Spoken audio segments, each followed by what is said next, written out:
โอเคในที่สุดก็มาถึงสักทีมันถึงเวลาแล้วล่ะที่เราจะได้เปิดเหมือนคนอื่นบ้างสำหรับสีที่ใช้ในวันนี้นะคะเพื่อนบอกว่าคัตเตอร์เราอุบาทมากเลย มึงเปลี่ยนคัตเตอร์ไหมเผื่อน้องโยชิจะมาเราก็เลยแบบวันนี้จะใช้กระต่ายกันละกันแต่ว่ามึงต้องเข้าใจเพราะว่ามันแบบมันตัดง่ายอ่ะอันเนี้ยแต่ก็ลองใช้อันนี้ดูเผื่อน้องโยชิมาแล้วก็คือการที่เราจะเรียกน้องโยชิเราต้องให้เทพมาเว้ยนี่เทพเราจะให้เทพมาช่วยเปิดเรียกน้องโยชิสิริมงคลน้องโยชิมาแน่เชื่อเรา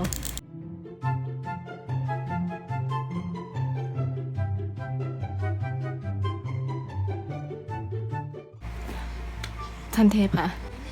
วิวมันไม่ดีแบบมันต้องไปไหนดีจุดที่สูงที่สุดมันก็ต้องจุดที่สูงที่สุดเลยเอาล่ะ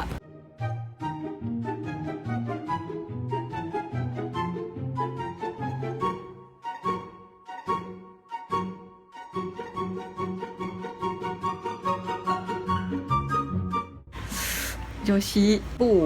โปรดช่วยโดนบันดาลให้น้องโยชิมาหาทีจองอูโยชินารุโตะ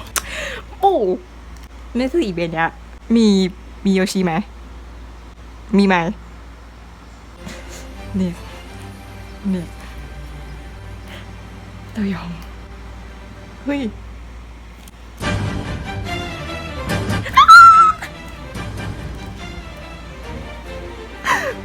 ร้านนั้นสุดๆตัดปู่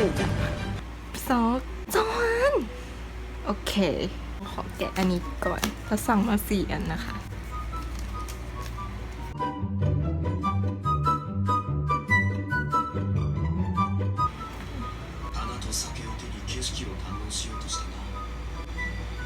บ่นอะไรเยอะแยะไม่รู้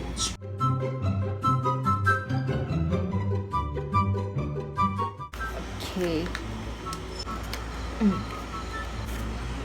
อันนี้ก็จะอ้าวกูยังไม่ได้จุดอยู่อุ๊ยคัดแข็งนะคัดดีอยู่อันนี้บางมากกันบางมากแต่อันนี้แบบแข็งแบบดีเลยอันนี้ก็น่าจะเป็นแบบไอ้นี่แท็กลิส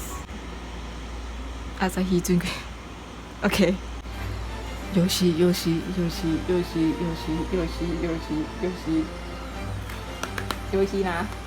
ชิโอเคไหมปู่อธิษฐานแล้วนะขอโยชิไหมโยชิหรือเปล่า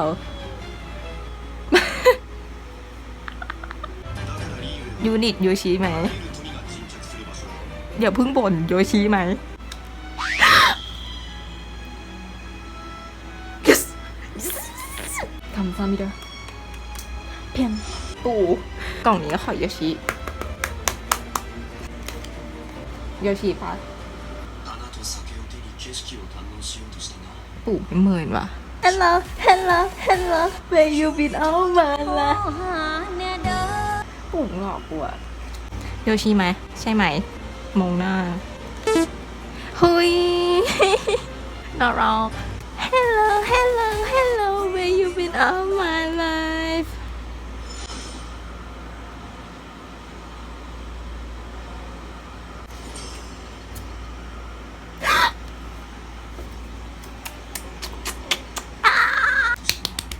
อันนี้มาต่ออันนี้ดีกว่าเปลี่ยนที่เราเปลี่ยนที่เราต้องเปลี่ยนดวงเดี๋ยวดวงมันซ้ำเนาะเพื่อความเป็นสิริมงคล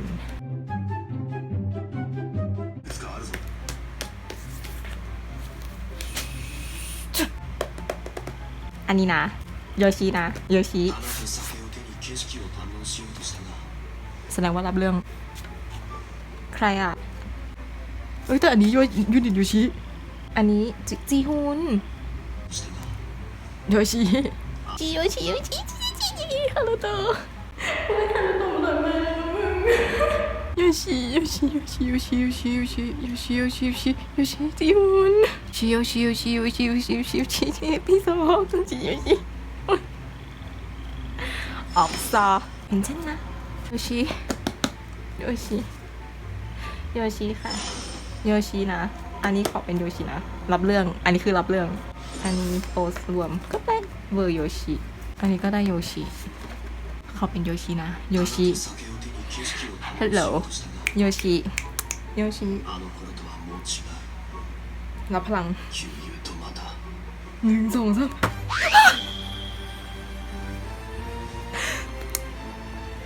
รักปู่อ่ะในที่สุดเงินที่กูเติมก็มีประโยชน์สักทีเรามาต่อกันที่โฟโตการ์ดอุจใช่ไหม1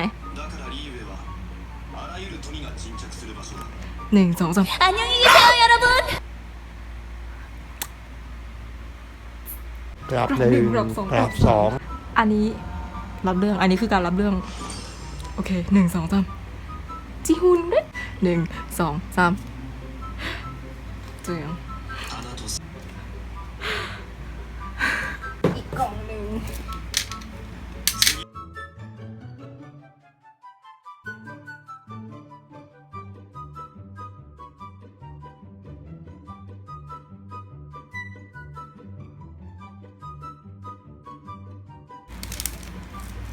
แกว่าใครโยชิโยชิโยชิ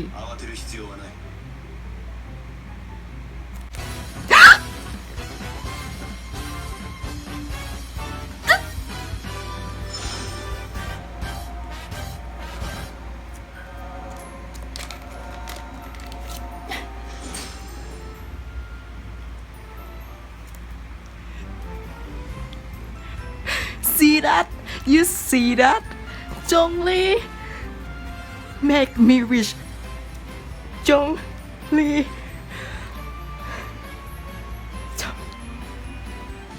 โอเคต่อไปนี้ถ้าเกิดใช้มึงเดินโลกแล้วบ่นแบบนี้จะไม่บ่นมึงต่อแล้วจงลีโอเคนะ นี่คือพลังของเทพ ทุกคนเชื่อยัง